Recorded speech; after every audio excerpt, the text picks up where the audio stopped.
Okay, my name is Ron MacLean, and I chose to do the Aztecs for my indigenous culture around the world. Who were the Aztecs? The Aztecs were a very successful indigenous group native to Mesoamerica from the late 1300s to the early 1500s. They were a very organized and technologically advanced group of people. And because of this innovation, they were able to dominate the many rival tribes and become a dominating empire in the area that is now known as Central Mexico. They were very spiritual people, and they held many high values. Aztec origins. What are now known as the Aztecs were not always in a position of power. Legend tells, before they were a cultural powerhouse, the daughter of their overlord king was arranged to be married to an Aztec man. During the ceremony, instead of marrying the couple, four men grabbed the daughter and forcefully sacrificed her. When the king later arrived, he walked in on the ceremonial sacrificial dance and saw his own daughter's skin draped over a man. He was outraged, and the Aztecs were immediately chased out into the lake and onto a little island where they sought refuge. They then became wandering nomads before settling in Lake Texcoco after a leader named Tunich saw an eagle perched on a cactus. He believed this eagle perched on a cactus was a sign from the gods that his tribe should live there. The city became known as Tenochtitlan and was later named the capital. Early Aztec society. The Aztecs attempted to replicate their new city after Teotihuacan, an ancient city which they believed was the birthplace of the gods. This was the vision of early Aztec leader Acampachitli. He was the emperor from 1357 to 1395. This task was very difficult due to the swampy terrain, but they persevered by creating artificial landmass and buildings rooted by wooden stakes into the ground. This gave the city the appearance of floating on the lake. In fact, the only way to get around was by boat or the later created crossways. Everything in the society was done using manpower. They didn't have load-bearing animals. The Aztecs were very determined to provide for their growing community. Aztec food. The Aztecs built chinapas, artificial islands in the lake for gardening. They were made of sticks, weeds, and mud. Each chinapa produced roughly 7 crops a year. They were responsible for the thriving success and growth of the Aztec society. Most Aztecs lived on a diet of corn, beans, chilies, tomatoes, limes, cashews, potatoes, peanuts, and chocolate. Most of their meat source came from fishing the many surrounding bodies of water. Aztec engineering. The engineering of the Aztecs rivaled Rome in sophistication. They designed impressive pyramids, palaces, and temples. They would even take the time to build a new temple for each emperor over top of the old one. Not only did they create buildings, but paved a network of roads used for postal service, which was actually faster than the modern postal services we have today. Although, out of all these astonishing achievements, perhaps the most impressive was the creation of the aqueduct. The idea for this sprouted from the fact that the Teutonics, a dominant empire at the time, ruled the nearest water springs, and the Aztecs needed water faster than the canoes could carry them to suffice their growing population. So they created the vast aqueduct that carried water from the springs straight into their great city. Another very impressive innovation were the dikes. Moctezuma I, who was the emperor from 1440 to 1453, his genius was responsible for creating the largest artificial dike walls in the world at that time. These were created in order to control flooding levels in the city. All the engineering innovations were a testament to the power of humankind, and far greater considering their resources and methods than anything in Europe at the time. Aztec war and conquest. The primary objective of most Aztec warfare was to subjugate other cities and lands. Their strategy consisted of 3 steps. First, they would send scouts out to obtain military intelligence on a city. Then they would send a formal ambassador to tell the tribe the advantages of becoming a tributary member of the Aztec alliance. If the city didn't agree to live under Aztec rule, that's when they would attack. They were often referred to as America's fiercest warriors. They turned killing on the battlefield into an art form. They were ruthless and slaughtered populations of entire towns when they didn't follow their societal views. Their way of battle was very similar to that of the Europeans, but their wardrobe was far different. Warriors dressed as animals as an intimidation tactic. Most important were those with the title of knights. They dressed as eagles and jaguars. The Aztec army numbered in the hundred thousands. Experienced soldiers were blessed in a specific war temple, in which they were required to shed blood for the god of war. Every boy received military training at their school in hopes of maintaining the army's dominance. Perhaps the most impressive conquest was after the creation of the aqueducts.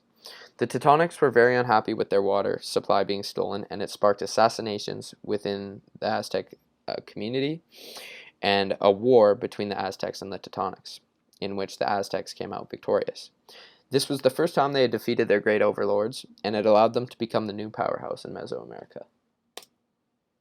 The Aztec Empire. By the year 1502, the Aztecs were a dominating tribe. The Aztec cities and towns now contained 15 million people. Each Aztec city participated in forms of alliances and political confederations. They obtained over 80,000 square miles from coast to coast, reaching as far south as Guatemala. They ruled over 25 million people within other tribes, and 38 provinces containing numerous city-states paid their riches to the empire, making the emperors and nobles very rich. Religious beliefs. The Aztecs honored many natural-based gods. This included gods of war, rain, sun, and the moon. They labored for decades to create temple monuments and sculptures in honor of the gods. Adultery was punished by death in their religion. They even reenacted the killing of the moon god's sister, who they believed to have committed this great sin, to pay tribute to this belief. They would reenact this by selecting an individual to be sacrificed, bringing them up to the top of the temple, decapitating them, and pushing them down, as the story was rumored to have done with the moon god's sister. Their most precious treasure was human blood. They called it precious water. They felt an intense sense of debt to the gods and believed for the gods to keep blessing them with the elements of life, they must sacrifice human blood. They held ritual mass sacrifices, which entire towns would come out and watch. They would sacrifice people from other tribes as well as their own. The most sought-after belief was that if they didn't sacrifice enough people, the sun would not rise anymore. There were an estimated 20,000 people sacrificed within the Aztecs' rule. Aztecs' way of life. All Aztecs participated within communities to benefit the society as a whole. Whether you were a warrior, a messenger, a farmer, or a laborer, you were expected to do your part. Average citizens lived in houses made of mud and reeds. They made their own clothes and cooked over fires. They played two main games, Tlachtli and Patoli. They did this for entertainment. The sacrificial ceremonies were like a religious and social gathering for them. They lived within very large societies, but still managed to work together with little dispute. Aztec morals. The Aztec people held many very high morals. These morals dictated their way of life and how they would raise their Aztec children. These morals included obedience, respect, honesty, cleanliness, politeness, modesty, and energy. They were a very clean society, and the emperor was reported to have 2 baths daily. Invasion of the Europeans. Hernan Cortés, a Spanish conquistador who wanted to join the discovery of the New World, arrived with 11 boats in the year 1520. The Mesoamericans were shocked by these boats. They did not know how to describe something so large in the water. They called them floating mountains. He landed with 500 men and animals they had never seen, such as horses. They landed just east of Aztec land and came across a tribe under Aztec rule. The tribe leaders gave them a group of women to avoid murder. These women helped them discover the Aztec Empire through translation. Cortés then sent a message back and brought over several hundred more soldiers. Once they did finally come across the Aztec capital, they called it the Venice of the New World. They did not believe their eyes. The first meeting was peaceful, between the Spaniards and the Aztecs was peaceful, but Emperor Montezuma was reportedly very suspicious of the Spanish. Despite his suspicions, he invited them to stay in the city. The Spanish were once again in awe of the engineering once they were within the city. Fall of the Aztecs.